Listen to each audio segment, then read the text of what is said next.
Hello everyone, this is Satyendra Kumar. आप सभी का जीएस वाला एकेडमी में मैं सत्येंद्र कुमार आप सभी का हार्दिक अभिनंदन एवं वंदन करता हूं।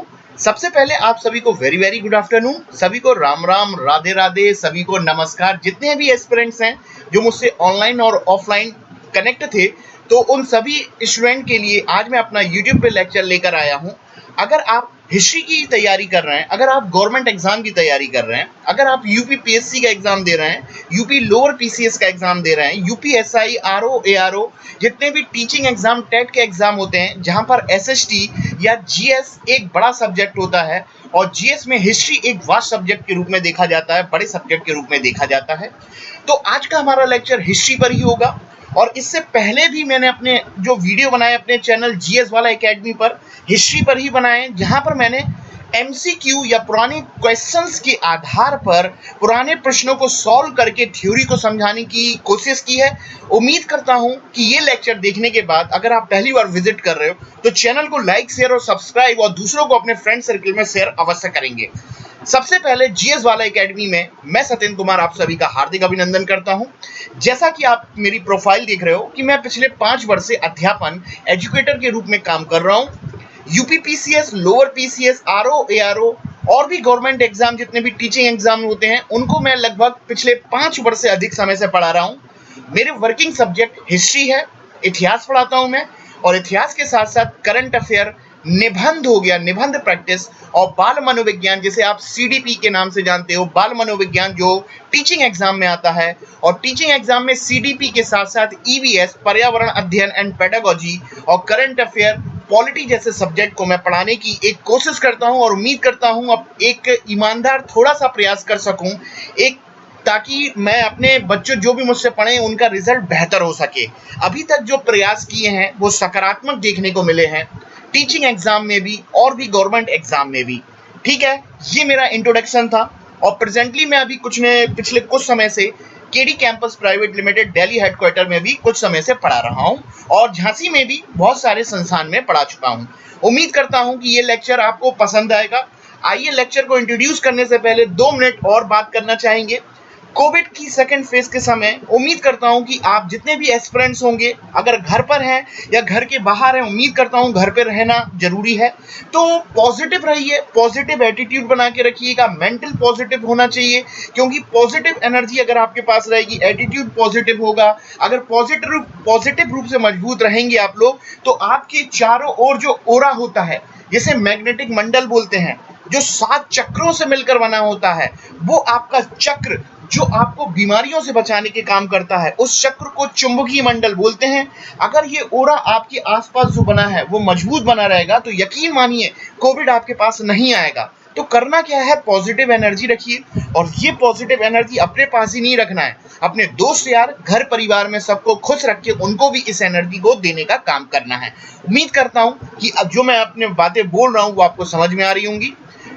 एम्प्लॉयमेंट, बेरोजगारी की हालत आप देख रहे हो। इस समस्या में आपने देखा होगा जितनी भी बड़ी कोचिंग, छोटी कोचिंग, ये मैटर नहीं करता, सभी सफर कर रहे हैं। लेकिन किसी भी टीचर ने, कोचिंग इंस्टीट्यूट ने पढ़ाना नहीं छोड़ा, कम रिसोर्सेस होने के बावजूद भी अपने स्टूडेंटों को। तो मैं आपसे एक अपील करना चाहूंगा कि अगर आप ये वीडियो देख रहे हो तो जितने भी स्टूडेंट हैं, अगर ये वीडियो आप देख रहे हो या नहीं भी देख रहे हो, तो एक आपकी एक नैतिक दायित्व बनता है कि आप अपने टीचर से कनेक्ट होकर चलिए, क्योंकि उस टीचर ने जहां भी आप पढ़े हो आपको आपके लक्ष्य तक पहुंचाने में एक मार्गदर्शन की भूमिका अदा करी और एक प्रयास करा कि आप गवर्नमेंट जॉब तक पहुंच सकें। तो वो आपके लिए इस समय इतनी कठिन सिचुएशन में भी पढ़ाना नहीं छोड़ रहा। तो कहीं ना कहीं स्टूडेंट, आपकी भी जिम्मेदारी है कि आप उससे कनेक्ट रहिए, उनसे मोटिवेट करिए। उन्होंने तो जीवन पर्यंत आपको किया ही है, उनको भी इस समय जरूरत है कि कोचिंग इंडस्ट्री बहुत सफर किया है, सबसे पहले तालिब कोचिंग इंडस्ट्री पे। ये मैं अपनी नहीं, जनरली होल इंडस्ट्री की बात कर रहा हूँ। उम्मीद करता हूँ कि लेक्चर को, बात को आप समझ रहे होंगे। अब हम लोग लेक्चर पर आते हैं कि सामने बुद्ध जी बने हुए हैं और बुद्ध से संबंधित हमारा लेक्चर है। एक पहिया भी देख रहे होंगे, उस पहिए को देख के सारनाथ याद आ जाता है बनारस में। जैसे सारनाथ को ऋषिपत्तनम मृगदाप के नाम से जानते थे, और आपको धर्म चक्र याद आ रहा होगा। गौतम बुद्ध ने अपना प्रथम उपदेश सारनाथ में दिया था, बनारस में दिया था, जैसे सारनाथ को ऋषिपत्नम मृगदाब के नाम से जानते थे और उस उपदेश को धर्म चक्र के नाम से जाना गया था। चक्र, एक पहिया घूम रहा है, धर्म का पहिया घूम रहा है। अब क्या होता है धर्म का पहिया, वो हम आगे लेक्चर में डिस्कस करेंगे। 24 तीलियां क्या इंडिकेट करती हैं, वो सारी की सारी आपको तिरंगे में भी देखने को मिलती हैं और अशोक के पिलर में, स्तंभ में भी देखने को मिलती है, जिसकी शुरुआत आपकी गौतम बुद्ध के धर्म चक्र में शुरुआत की गई थी। आइए हम लोग एमसीक्यू पर पहुंचते हैं और एमसीक्यू के माध्यम से थ्योरी को कवर करने की कोशिश करेंगे। चलिए, पहला क्वेश्चन आता है, कौन बनेगा करोड़पति का। अब देखिएगा, पहला क्वेश्चन बोलता है वो the largest Buddhist temple, Buddha का सबसे बड़ा टेम्पल वर्ल्ड में कहां पर स्थित है। तो इसका सिंपल सा आपको ध्यान में रखिएगा, बुद्ध का जो सबसे बड़ा मंदिर है वो आपका इंडिया में नहीं है, इंडोनेशिया में है, ध्यान रखिएगा। तो पहले का आंसर बॉम्बे है, बी लगा लीजिएगा, इंडोनेशिया। इंडोनेशिया के बारे में हम कुछ बात करना चाहेंगे। देखिएगा, भारत के दक्षिण पूर्व में 10 देशों का संगठन है। 10 देश कौन कौन से हैं? Indonesia, Malaysia, Singapore, Cambodia, Vietnam, Laos जैसे 10 देशों का संगठन है, जिसे आसियान के नाम से जानते हैं। आसियान यानी कि association of south east nation या दक्षिण पूर्व एशियाई देशों के संगठन को आसियान के नाम से जानते हैं और ये 10 देशों का संगठन है और इस आसियान का मुख्यालय इंडोनेशिया की राजधानी जकार्ता में भी स्थित है। तो इसी इंडोनेशिया की बात हम लोग कर रहे हैं कि जो भारत के दक्षिण पूर्व में स्थित है, इंडोनेशिया में बुद्धिस्ट का या बौद्ध धर्म का सबसे बड़ा टेम्पल माना जाता है कि वहां पर स्थित है। उम्मीद करता हूं कि आपने ऑप्शन नंबर बी बॉम्बे लगा लिया होगा। अब हम लोग सेकंड क्वेश्चन पर आते हैं। देखिएगा बच्चा लोग, सेकंड क्वेश्चन बोल रहा है the earliest Buddhist literature which deal with the story of the various birth of Buddha are, यानी कि बुद्ध से संबंधित एक प्राचीन साहित्य है और उस साहित्य में हमें बुद्ध के जन्म से संबंधित बहुत सारी कहानियां, स्टोरीज देखने को मिलती हैं। तो सबसे पहले मैं आपको बताना चाहूंगा कि बुद्ध के जन्म से संबंधित, बुद्ध के पूर्व जन्म से संबंधित जितनी भी जानकारी है और जन्म से संबंधित जितनी भी जानकारी है, एक बौद्ध लिटरेचर साहित्य है जिसको जातक कथाओं के नाम से जाना जाता है और इस जातक साहित्य में बौद्ध धर्म में गौतम बुद्ध की पूर्व जन्म की स्टोरियां और उनके जन्म से संबंधित कहानियां देखने को मिलती हैं। ध्यान में रखिएगा, ऑप्शन नंबर डी दिल्ली आपका बिल्कुल बिल्कुल सही है।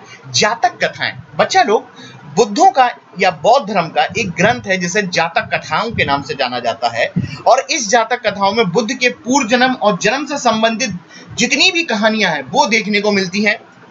ये इसका आंसर मैंने आपको दिया। अब 3 ऑप्शन आप देख रहे होंगे, विनय, सुत और अभिधम्म। पिकस नहीं है ये, KAS नहीं है, पिटक है, PITAK, PITAK, पिटक है। देखिएगा क्या होते हैं ऑप्शन A, B, C, इनको भी समझ लेते हैं। बुद्ध ने अपनी जितनी भी शिक्षाएं दी, उन शिक्षाओं को जिस कटोरी में या टोकरी में रखा, कटोरी नहीं बोलेंगे, टोकरी, उस टोकरी को बौद्ध धर्म में पिटक के नाम से जाना जाता है। पिटक यानी कि बौद्ध धर्म की शिक्षा इस टोकरी में उपस्थित है और बौद्ध धर्म में 3 टोकरियां थीं जिसे त्रिपिटक के नाम से जाना जाता था, यानी कि 3 अलग अलग टोकरी हैं जिन्हें त्रिपिटक के नाम से जानते हैं। यानी कि त्रिपिटक के नाम से जानते हैं। हर एक टोकरी में अलग अलग तरीके की, अलग अलग टाइप की बुद्ध की शिक्षाएं हैं। पहली टोकरी जो थी वो सुत्त पिटक है, दूसरी टोकरी है वो आपकी विनय पिटक है और तीसरी टोकरी जो है वो आपकी धम्म पिटक है। इन तीनों ही टोकरी में बुद्ध की शिक्षाओं के बारे में जानकारी दी गई है। जहां पर विनय पिटक में किसी भी छात्रावास या मठ या विहार या हॉस्टल, एक ही बात है, जितने भी सन्यासी होते थे बौद्ध धर्म के, जिन्हें भिक्षु कहते हैं सन्यासियों को, या वत्स या भंते के नाम से जाना जाता है, इन सन्यासियों को रहने के लिए जो जगह दी जाती है उसे छात्रावास, हॉस्टल या बौद्ध धर्म में मठ या बौद्ध धर्म में विहार के नाम से जाना जाता है।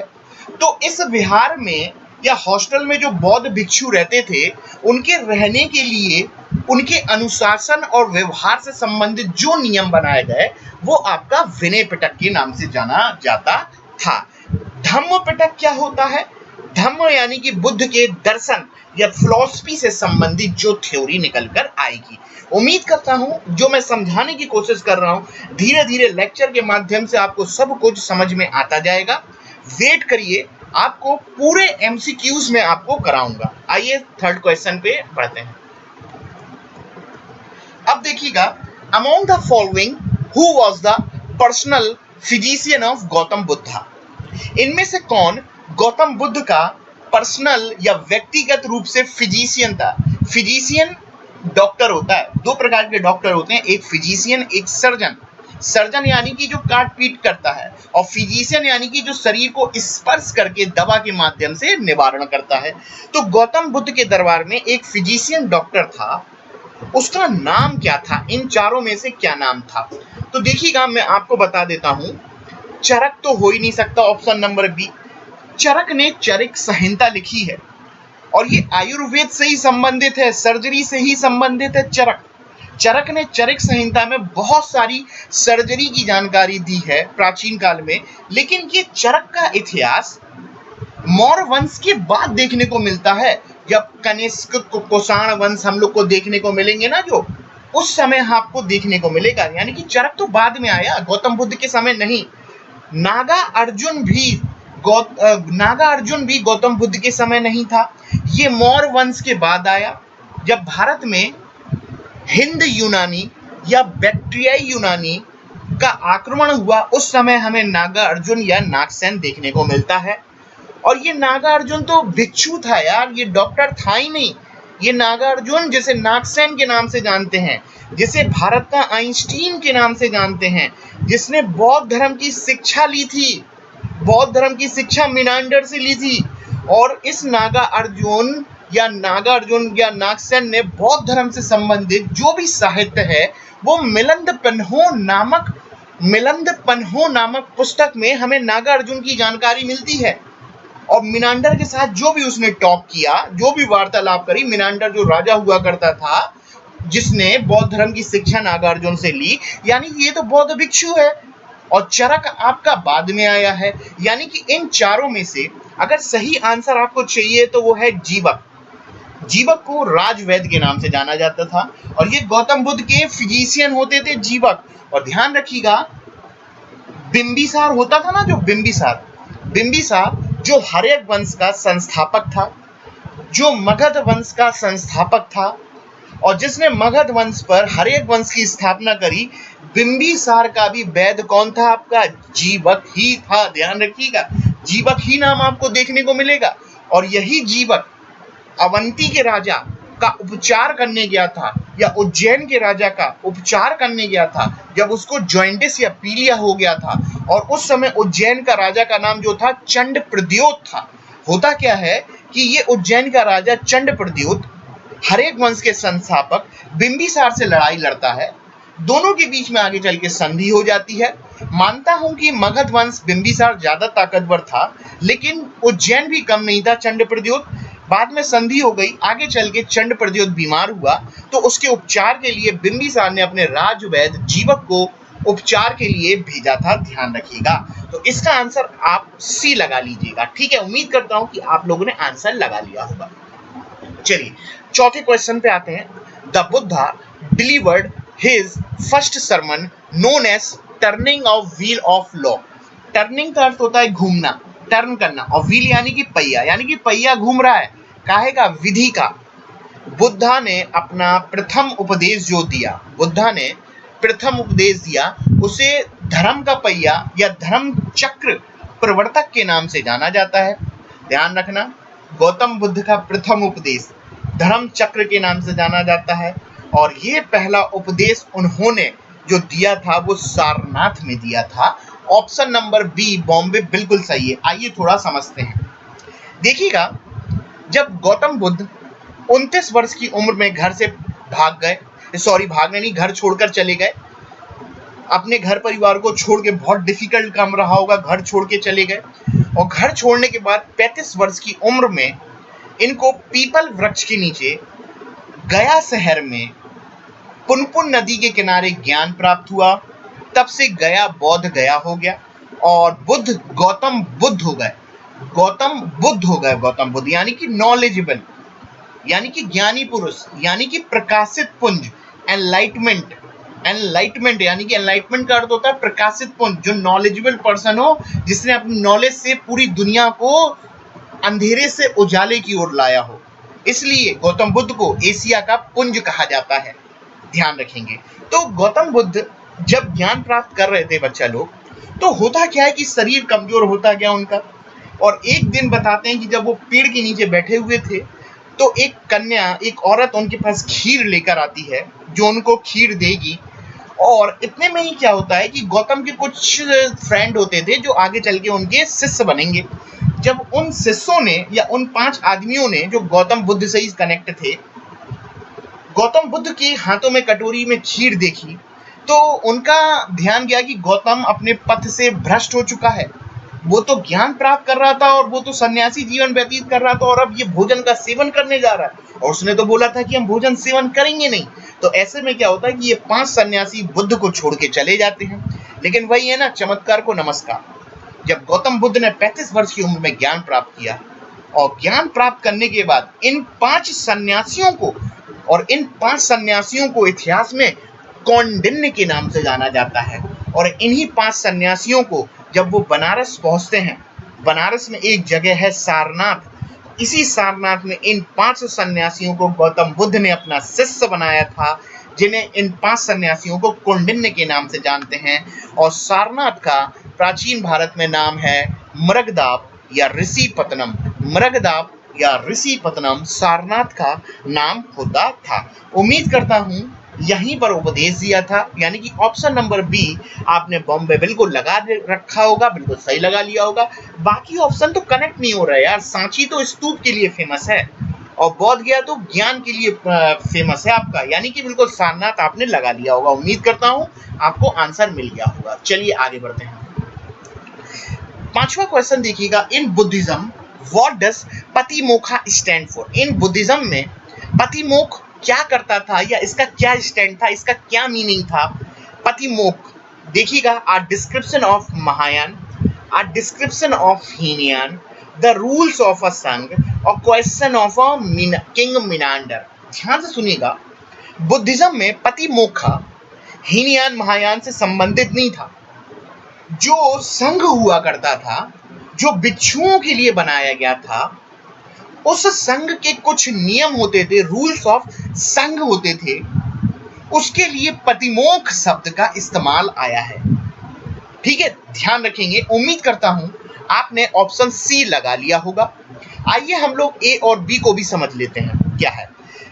देखिएगा बच्चा लोग, आगे चल के चौथी बौद्ध संगीति आएगी, वहां पर बुद्ध धर्म की शिक्षा या बौद्ध धर्म 2 संप्रदायों में, 2 विचारधाराओं में बट गया था। एक संप्रदाय थी हीनयान और दूसरी थी महायान। हीनयान वह शाखा थी बुद्ध को मानने वालों में जो गौतम बुद्ध को भगवान नहीं मानती थी। वो बुद्ध को एक आध्यात्मिक गुरु या योग गुरु के रूप में मानती थी, या एक सन्यासी गुरु के रूप में मानती थी, जो लोगों को दुख दूर करने का काम करता था। जबकि महायान बौद्ध धर्म की वह शाखा थी जहां पर बुद्ध को भगवान दर्शाया गया है, भगवान बुद्ध के लिए मंदिरों का निर्माण कराया गया है, और बुद्ध महायान शाखा में भगवान है, और भगवान है तो मूर्ति पूजा महायान शाखा में देखने को मिलती है। तो इससे संबंधित थी। आगे चल के बुद्ध की तीसरी शाखा का भी जन्म होगा, जिसे हम लोग वज्रयान के नाम से जानते हैं। वज्रयान, जिसमें अंधविश्वास और कुरीतियों जैसी चीजों को देखा गया है, वह शाखा बुद्धिज्म की वज्रयान के नाम से जानती है। आगे हम लोग वज्रयान को जरूर समझेंगे नेक्स्ट या आगे चल के जो एमसीक्यू आएगा। यहां पर तो आपको आंसर मिल गया होगा 5वें का सी। आइए अब हम लोग आगे बढ़ते हैं। छठा क्वेश्चन देखिएगा बच्चा लोग, where is Lumbini the birth place of Gautam Buddha located. अरे यार, इतना गौतम बुद्ध के फादर का नाम शुद्धोधन, इनके फादर जो शुद्धोधन थे किस गणराज्य से थे? शाक्य गणराज्य से, शाक्य रिपब्लिक से संबंधित थे। और इनका जन्म जो हुआ था नेपाल तराई में हुआ। नेपाल तराई में कपिलवस्तु नाम की एक डिस्ट्रिक्ट है। इस कपिलवस्तु में लुम्बिनी नाम का एक विलेज है और लुम्बिनी नाम के विलेज में आम के बगीचे के पास गौतम बुद्ध का जन्म आपका हुआ था। ठीक है, उम्मीद करता हूं छठे का आंसर आपने ए लगा लिया होगा। भूटान नहीं है, ध्यान रखेंगे, सिक्किम नहीं है, आपका नेपाल आता है, वर्तमान में नेपाल, लुम्बिनी। चलिए अब हम लोग आगे बढ़ते हैं। 7 क्वेश्चन देखिएगा। Who among the following was a contemporary of Gautam Buddha? इनमें से कौन गौतम बुद्ध का समकालीन है? कंटेम्परेरी यानी कि उसके समय का, यानी कि इनमें से कौन गौतम बुद्ध का समकालीन है? नागार्जुन, कनिष्क, कौटिल्य, महावीर। बहुत ध्यान से समझना भाई, नागार्जुन और कनिष्क तो मौर्य वंश के बाद आए। जब भारत में उत्तर पश्चिम सीमा से सबसे पहले हिंद यूनानी आए, बैक्ट्रियाई यूनानी आए, फिर शक, पहलव, कुषाण जैसे लोग आना चालू हुए भारत में, उस समय हमें नागार्जुन और कनिष्क की जानकारी मिलती है भाई। आइए हम लोग कनिष्क के बारे में एक दो पॉइंट ध्यान रखेंगे। याद करो भाई, कनिष्क ने 78 ईस्वी में शक संवत जारी किया था और नागार्जुन तो बौद्ध भिक्षु था, जिसे नागार्जुन के नाम से जानते हैं, जिसे भारत का आइंस्टीन के नाम से जानते हैं। और इस बौद्ध भिक्षु ने हिंद यूनानी शासक मिनांडर को बौद्ध धर्म की शिक्षा दी थी, जिसकी जानकारी दोनों के बीच में जो बुद्ध से संबंधित या बौद्ध धर्म से संबंधित जो भी संवाद हुआ था वो मिलिंद पन्हो नामक की पुस्तक में देखने को मिलता है। और नागार्जुन और कनिष्क तो बाद में आए हैं और कौटिल्य भी बाद में आया है। कौटिल्य तो मौर्य वंश में आया है, यानी कि कौटिल्य मौर्य वंश में आया है और मौर्य वंश तो गौतम बुद्ध के बाद का समय है, यानी कि गौतम बुद्ध का जो इनमें से समकालीन होगा वो महावीर होगा। वर्धमान महावीर होगा अहिंसा परमो धर्मे, यानी कि जैन धर्म में अहिंसा की बात कर रहा हूं मैं, अहिंसा सर्वोपरि है। ठीक है, उम्मीद करता हूं सातवें का आंसर आप लोगों ने डी लगा लिया होगा। आइए अब हम लोग आगे बढ़ते हैं। Where did Buddha attain Parinirvana? Where did Buddha attain परिनिर्वाण? परिनिर्वाण की जगह इसको महापरिनिर्वाण कर लें तो और अच्छा रहेगा। ध्यान से समझेंगे, परिनिर्वाण और महापरिनिर्वाण एक ही बात है। सबसे पहले इस परि को हटाओ और निर्वाण शब्द का इस्तेमाल करो, क्योंकि गौतम बुद्ध में या बुद्ध के समय पहले निर्वाण शब्द आया है। निर्वाण का अर्थ होता है मोक्ष, दीपक का बुझ जाना, या लोगों के जीवन से दुखों की समाप्ति, या लोगों के जीवन से लालच की समाप्ति, उसको निर्वाण बोला गया। जीवन का चरम लक्ष्य मोक्ष है, लोगों के जीवन से दुखों की समाप्ति, जन्म मरण चक्र से मुक्ति को हम लोग निर्वाण या मोक्ष के नाम से जानते हैं, जो चरम लक्ष्य है। लेकिन परिनिर्वाण अलग है। निर्वाण तो नॉलेज वाली है, लेकिन परिनिर्वाण जो होता है ना उसको महापरिनिर्वाण बोला गया है। और परिनिर्वाण का अर्थ होता है गौतम बुद्ध की मृत्यु। और गौतम बुद्ध की जब मृत्यु हुई तो उनके लिए डेथ शब्द का इस्तेमाल ना करके परिनिर्वाण या महापरिनिर्वाण जैसे शब्दों का इस्तेमाल किया गया था। और गौतम बुद्ध का महापरिनिर्वाण या डेथ जो हुई थी वो कुशीनगर में हुई थी, जिसे प्राचीन काल में कुशीनारा के नाम से जानते थे। और गौतम बुद्ध का अंतिम संस्कार उस समय में एक रिपब्लिक हुआ करता था, मल्ल गणराज्य। मल्ल गणराज्य के द्वारा बुद्ध के शरीर के कुछ अवशेषों को 8 जगह दफनाया गया और इसका अंतिम संस्कार मल्ल गणराज्य के द्वारा किया गया। और इन्हीं 8 जगहों पर आगे चल के बौद्ध धर्म के जितने भी सन्यासी आए उनके महत्वपूर्ण अवशेष दफनाते गए और एक चबूतरे आकार की आकृति का निर्माण हुआ, जिसे बौद्ध धर्म में स्तूप के नाम से जाना जाता है। यहाँ पर मैं ये बताना चाह रहा हूँ कि वो जो आकृति बना दी गई, स्तूप बना दिया गया, डेड बॉडी के ऊपर, लेकिन उसके नीचे क्या है? Dead body.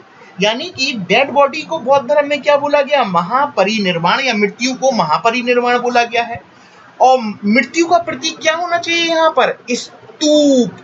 स्तूप, क्योंकि उस डेड बॉडी के ऊपर अपन ने क्या बना दिया है? स्तूप। और मृत्यु के लिए क्या शब्द? महापरिनिर्वाण। और कहाँ महापरिनिर्वाण? कुशीनगर में, ध्यान में रखिएगा। और उस समय कुशीनारा। ठीक है, उम्मीद करता हूं। और आपने इजिप्ट का नाम सुना होगा। आज से 5000 साल पहले मिस्र की सभ्यता में पिरामिड बनाए जाते थे।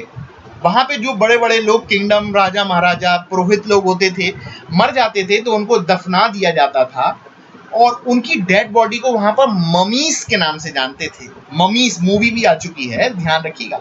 और इन डेड बॉडी के ऊपर हम लोग इजिप्ट के या मिस्र के पिरामिड बनाते थे।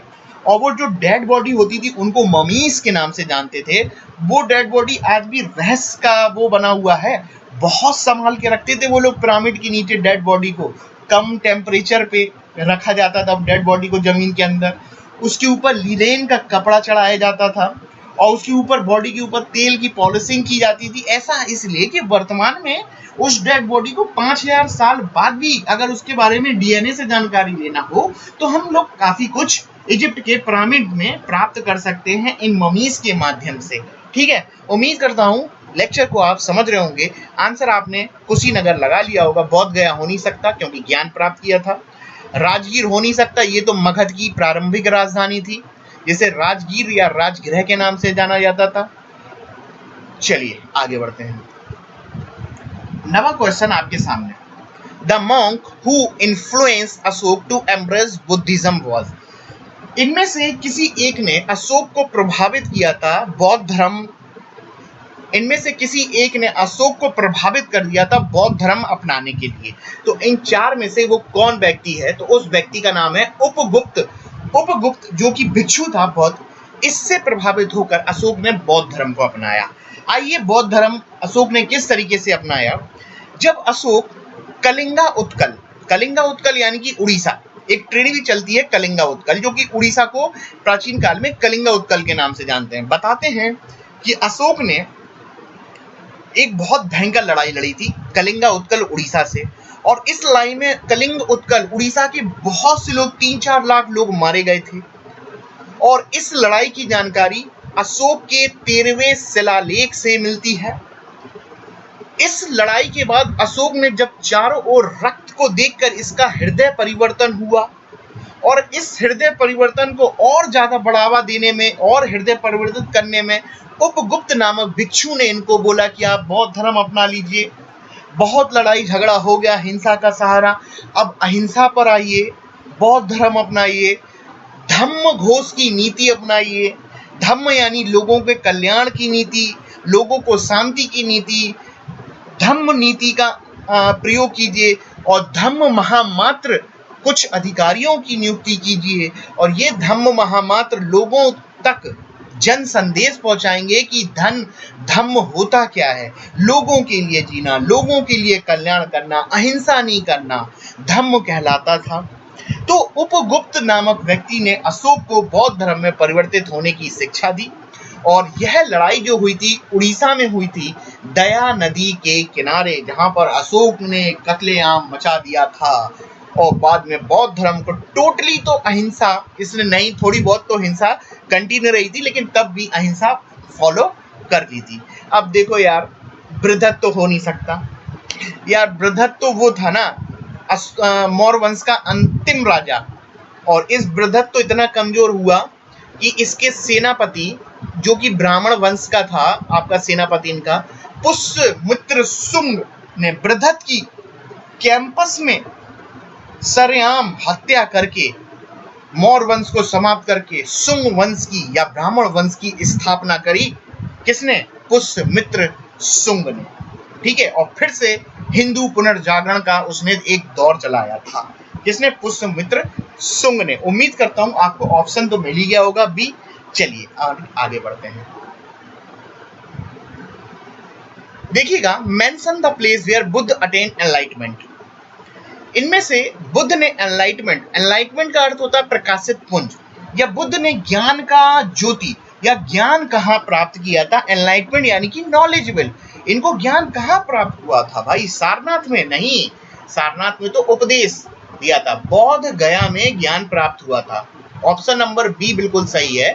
इनको जो एनलाइटमेंट जो हुआ था वो बोध गया में ज्ञान प्राप्त हुआ था। कपिल वस्तु में तो जन्म हुआ था, और राजगीर तो मगधों की प्रारंभिक राजधानी थी, या हर्यक वंश का राजा बिंबिसार की राजधानी थी आपकी राजगृह। ध्यान रखिएगा, जैसे राजगीर या राजगृह के नाम से जानते हैं। ऑप्शन मिल गया होगा, मैंने आपको बता दिया है। ऑप्शन आपका बोध गया है। आगे बढ़ते हैं, चलिए ध्यान से देखेंगे। In which of the following countries are Buddha ideal disfigured and removed a few year back?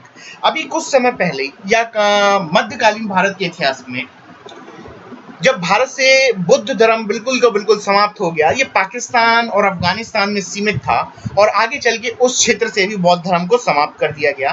तो in which of the following country बौद्ध की जो मूर्तियां थी उसको डिसफिगर्ड किया गया, तोड़ा गया, तोड़ मरोड़ किया गया, उड़ा दिया गया या हटा दिया गया?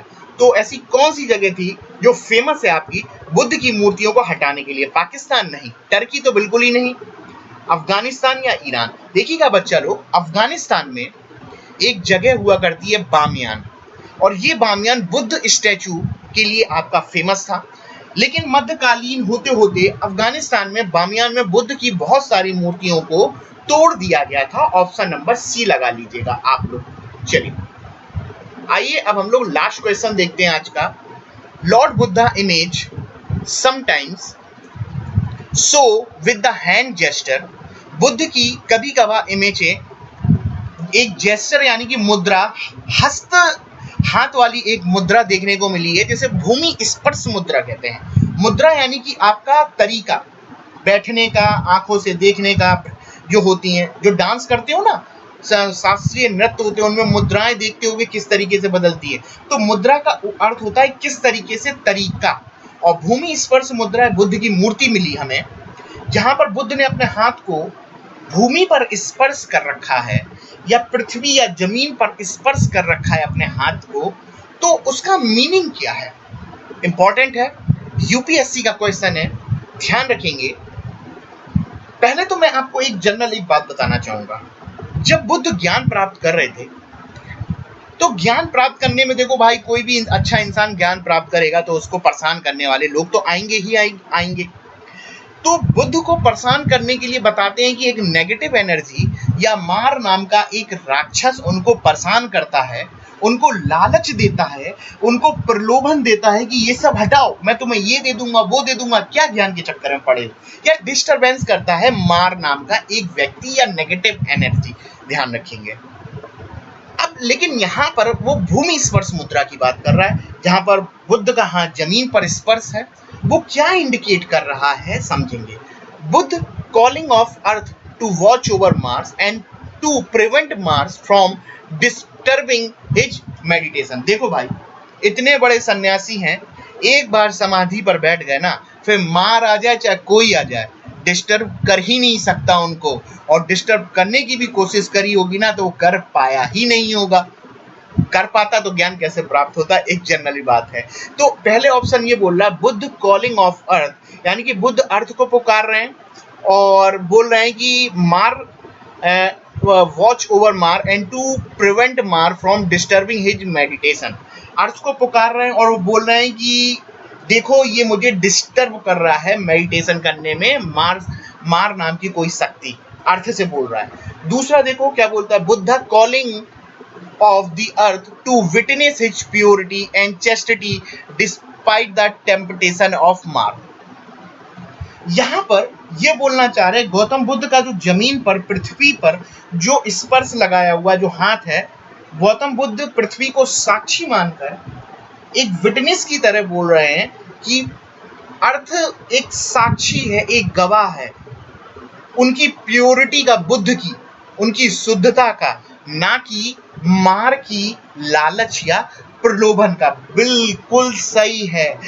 गौतम बुद्ध की जो जमीन स्पर्श या पृथ्वी स्पर्श जो मुद्रा है ना, वहां पे वो अर्थ को साक्षी मानकर, अर्थ साक्षी है, वो देख रही है गौतम बुद्ध की प्योरिटी का, उनकी शुद्धता का। तो ऑप्शन नंबर बी आपका बिल्कुल और बिल्कुल सही है और ये यूपीएससी का आया हुआ प्रश्न है। उम्मीद करता हूं कि आज के लेक्चर में 12 क्वेश्चंस के माध्यम से लगभग हमने 16-17 क्वेश्चन या 20 क्वेश्चन मैक्सिमम कवर करने की कोशिश करी है। अगर आप लेक्चर को फर्स्ट टाइम देख रहे हो तो बिल्कुल देर नहीं करेंगे लाइक शेयर सब्सक्राइब करने में, शेयर करने में। उम्मीद करता हूं कि आप लेक्चर को जरूर शेयर करेंगे और सब्सक्राइब करो यार। सब्सक्राइब करने के पैसे नहीं लगते, बेल आइकन प्रेस करो, डू शेयर करो और आप थंब पे प्रेस करिए ताकि कोई भी वीडियो मैं नेक्स्ट बनाऊंगा आप तक नोटिफिकेशन पहुंच ही जाएगा अवश्य। तो सब्सक्राइब के साथ बेल आइकन प्रेस कीजिए, कोई पैसा नहीं लगता है। अब थोड़ा सा हम लोग पहली स्लाइड पर चलते हैं। देखिएगा, जनरल इंट्रोडक्शन हम लोग बात कर लेते हैं। जीएस वाला एकेडमी बाय सतेंद्र कुमार आपके सामने मैं आपका स्वागत है। ये मेरा इंट्रोडक्शन है, हल्का, ज़्यादा नहीं, एक प्रयास है एक ईमानदारी से कि कुछ थोड़ा बहुत टीचिंग से रिलेटेड काम किया जाए।